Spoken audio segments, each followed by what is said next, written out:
हर रोज सुबह सवेरे ही किसान की पत्नी अपने घर की छत पर कुछ अनाज, कुछ फल और एक कटोरी में पानी भरकर रख देती थी। छोटी चिड़िया वहाँ आती है। ये किसान की पत्नी बहुत दयालु है। ये हम छोटे पक्षियों का बहुत ख्याल रखती है। चिड़िया कुछ दाना खा लेती है और कुछ अनाज अपने बच्चों के लिए लेकर वहाँ से चली जाती है। मम्मा, आप हर रोज छत पर दाना क्यों रखती हैं? बेटा, क्योंकि हमारे इस अनाज पर पक्षियों का भी अधिकार है। जंगल का बहुत सा हिस्सा काट दिया गया है, इसलिए अब पक्षियों को जंगल से दाना पानी लेने में बहुत दिक्कत होती है। आज मैं अपने दोस्तों को भी साथ लेकर जाऊंगी। मैं जाकर सबको बता देती हूँ। चिड़िया अपने दोस्तों के पास जाती है। कबूतर भैया, इंसानों की बस्ती में एक घर की छत पर अनाज और फल होते हैं। मैं हर रोज वहाँ से भोजन लेकर आती हूँ। आप भी मेरे साथ आ जाएं। वहाँ कोई खतरा तो नहीं है चिड़िया बहन? नहीं कबूतर भैया, किसान की पत्नी वो सब हमारे लिए ही रखती है। मिठू, मिठू भैया, आप भी हमारे साथ चलें। हम भोजन लेने जा रहे हैं। फिर वो तीनों दोस्त कालू कौवे के पास जाते हैं। मगर इंसान बहुत बुरे होते हैं। वो बंदूक भी चला देते हैं। नहीं, किसान की पत्नी बहुत दयालु है। उनसे हमें कोई खतरा नहीं है। फिर वो सब दोस्त इंसानों की बस्ती की तरफ जाते हैं। घर की छत पर इतना सारा भोजन देखकर पक्षी बहुत खुश होते हैं। मैं बड़ा हूँ, इसलिए सबसे पहले मैं खाऊंगा। नहीं कौवे भैया, हम सब मिलकर एक साथ ही खाएंगे। नहीं, ऐसा नहीं होगा। पहले मैं खाऊंगा। ज्यादा भोजन देखकर कौवा लालच में आ जाता है, इसलिए वो दूसरे पक्षियों को खाने से मना कर देता है और पहले खुद दाना खाता है, फिर फल खाता है और फिर पानी पीकर कहता है, ओ, मजा आ गया, अब तुम भी खा सकते हो। फिर दूसरे पक्षी भी दाना खा लेते हैं। हम अपने परिवार के लिए भी दाना इस पोटली में डाल लेते हैं। चिड़िया ऐसे कहती है क्योंकि चिड़िया तो हर रोज अपने बच्चों के लिए भोजन लेकर जाती थी। फिर वो सब पोटली में कुछ अनाज और फल डाल लेते हैं। वो सब वहाँ से वापस जंगल उड़ते हैं। रास्ते में जाते हुए कालू कौवे के दिल में फिर से लालच आ जाता है। वो सब जंगल पहुँच जाते हैं। कौवे, आप हम सब का हिस्सा हमें बांट कर दे दो। कौन सा हिस्सा? मेरी पत्नी भी भूखी है और मेरा जग्गू बेटा भी। इस भोजन से तो उनका पेट ही भरेगा। चिड़िया, मैंने आपको मना भी किया था कि इस कौवे को साथ ना लेकर जाओ। इस भोजन में हम सबका हिस्सा है। कौवे भैया, मैंने ही तो आपको उस भोजन के बारे में बताया था। जो भी है, मैं इसमें से किसी को कुछ नहीं दूंगा। कौवा वो पोटली लेकर वहाँ से अपने घर चला जाता है। अपने पति के पास भोजन की पोटली देखकर गोरी बहुत खुश हो जाती है। कालू जी, आज तो तुम इतना सारा भोजन कमा लाए हो। हाँ, अब से हमें भोजन की कोई चिंता नहीं है। किसान की पत्नी छत पर जितना भी भोजन रखेगी वो हम ही उठा कर ले आया करेंगे। तो फिर तुम्हें उनके साथ जाने की क्या जरूरत है? हम दूसरे पक्षियों से पहले ही इंसानों की बस्ती पहुंच जाएंगे और सारा दाना उठा लिया करेंगे। ये ठीक है, हम ऐसा ही करेंगे। फिर दूसरे दिन कौवा और कौवी मुंह अंधेरे ही इंसानों की बस्ती में जाते हैं और किसान के घर की छत से सारा दाना उठाकर थैली में डाल लेते हैं। अब जल्दी से चलो कालू, ऐसा ना हो कि दूसरे पक्षी हमें देख लें। वो वहाँ से भाग जाते हैं। दोस्तों, आज हम कालू कौवे को साथ नहीं लेकर जाएंगे। उसने कल भी हमें हमारा हिस्सा नहीं दिया था। जल्दी चलो, उसके आने से पहले ही हम निकल जाते हैं। फिर चिड़िया, कबूतर और तोता इंसानों की बस्ती की तरफ जाते हैं। यहाँ तो कुछ भी नहीं है, केवल इस कटोरी में पानी ही है। जिसने पानी रखा उसने दाना भी रखा होगा। ये जरूर उन कौवों का ही काम है। हम उनसे पहले नहीं, बल्कि वो हमसे पहले ही दाना उठा कर ले गए हैं। हम शिकायत करेंगे। हम किसान की पत्नी से दुष्ट कौवों की शिकायत करेंगे। फिर वो सब आंगन में बैठी हुई किसान की पत्नी के पास जाते हैं। माँ जी, वो दुष्ट कौवे हमें आपका रखा हुआ भोजन नहीं खाने देते। आज फिर हम भूखे रहे हैं। वो सारा ही भोजन उठा कर ले गए हैं।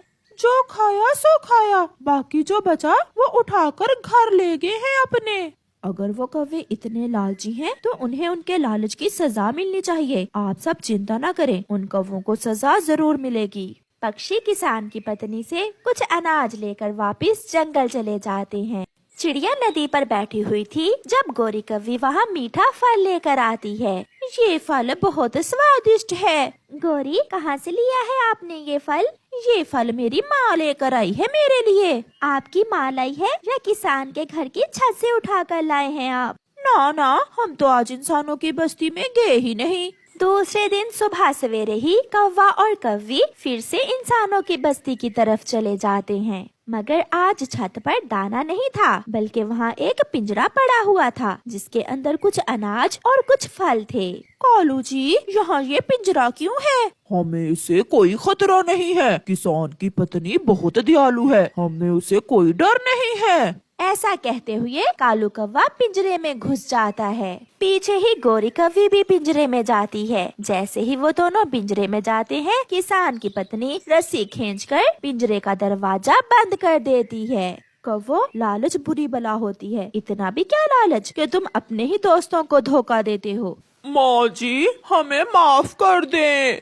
माँ जी, हम लालच में आ गए थे, फिर हम कभी ऐसा नहीं करेंगे। थोड़ी देर बाद दूसरे पक्षी भी वहाँ आ जाते हैं। वो रहे लालची कौवे, वो रहे वो पिंजरे में कैद हैं। किसान की पत्नी ने इन्हें अच्छी सजा दी है। अब ये कौवे जान जाएंगे कि दोस्तों का साथ जरूरी होता है। फिर पक्षी मजे मजे से भोजन खाते हैं। चिड़िया, चिड़िया बहन, प्लीज हमारी मदद करो। किसान की पत्नी आपकी बात मानकर हमें आजाद कर देगी। ताकि आजाद होने के बाद तुम दोनों फिर से हमारे साथ चालाकी करो और हमसे पहले पहले ही आकर भोजन उठा कर ले जाओ। चिड़िया, माँ कसम, हम कभी ऐसा नहीं करेंगे और ना ही तुम सबसे लड़ाई करेंगे।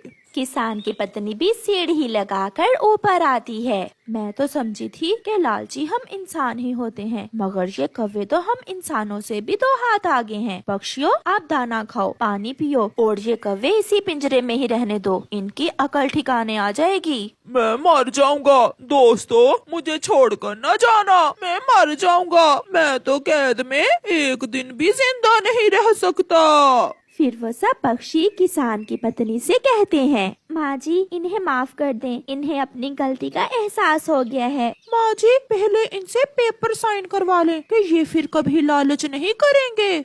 फिर किसान की पत्नी एक पेपर पर लिखती है और उन कौवों से साइन करवाती है और उन्हें आजाद कर देती है। कौवे तो पिंजरे से निकलते ही वहाँ से भाग जाते हैं, जिन्हें देखकर दूसरे पक्षी हंस रहे थे। ऐसे कौवों को उनके लालच की सजा मिलती है। प्यारे दोस्तों, इस कहानी को लाइक करना बिल्कुल मत भूलना। आपका धन्यवाद। सूखे पेड़ के नीचे आराम से लेटा हुआ कालू कौवा गीत गा रहा था। मैं कौवा काले रंग का, मैं कौवा कुछ ना करना मेरा काम। कालू कौवा मेरा नाम, कालू कौवा मेरा नाम, लो लो लो लो लो लो लो। जब उसकी नजर सामने से आती हुई चिड़िया पर जाती है, उसकी चोंच में भोजन देखकर कालू कौवा चिड़िया से भोजन लेने का सोचता है।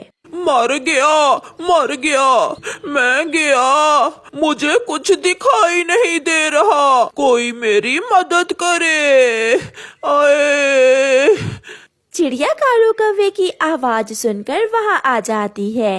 कालू कौवे, क्या हुआ है तुम्हें और तुमने अपनी आंखें क्यों बंद कर रखी हैं? चिड़िया, मैं यहाँ भोजन की खोज में आया था कि कम वक्त 2 मच्छर सीधे आए और मेरी आंखों में घुस गए। मेरी तो आंखें ही नहीं खुल रही। कौवे भैया, आप मेरे पीछे पीछे उड़ते आए, मैं आपको आपके घर तक छोड़ देती हूँ। नहीं चिड़िया, ऐसे मुझसे उड़ा नहीं जाएगा। मुझे जोरों की भूख लगी है, मुझे थोड़ा सा भोजन दे दो, यही एहसान होगा तुम्हारा मुझ पर। चिड़िया नाटकी कालू कौवे को थोड़ा सा भोजन दे देती है और वहाँ से चली जाती है। आहिस्ता से कालू अपनी एक आंख खोलकर देखता है और उछलने लगता है। चली गई बेवकूफ चिड़िया, मुझे अपना भोजन देकर चली गई। आधा मैं खा लेता हूँ और आधा ले जाता हूँ गोरी के लिए।